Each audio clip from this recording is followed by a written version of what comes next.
Blagag! So, nandito kami ngayon sa palengke ng Asia One. So, meron ako na-discover or meron akong share sa inyo na paborito kong bakery. Bukod, ito na yung isang bakery. Dito ba yun? Dito, favorite ko rin dyan yung cheese roll. Tapos, may bago silang dito na cakes and pastries. Kasi mayroon kaming gustong-gusto dito yung ensaymada. Pero, as of now, hindi ensaymada yung o-orderin ko. Ayan guys, so may ensaymada sila. Cinnamon, ham and cheese. Yung ham and cheese ang o-orderin ko guys. Tapos yung mango loaf at marami pang iba. Yung brownies nila dito, the best talaga. So ikaw, Be, anong gusto mo? Ano to? Yung brownies.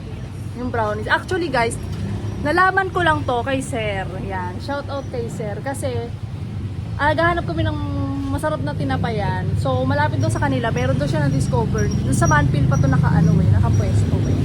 So, lumipat na sila dito sa Asia One, guys. Share ko lang dahil sobrang solid at sobrang panalo yung mga tinapay nila dito.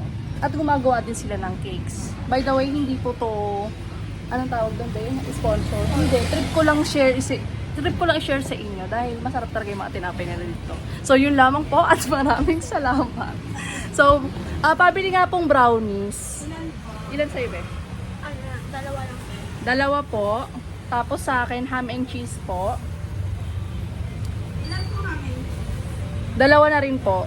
Tag-isa kami ng kapatid ko. So, guys. Oh, nag-ano lang siya. May pinuntahan lang siya.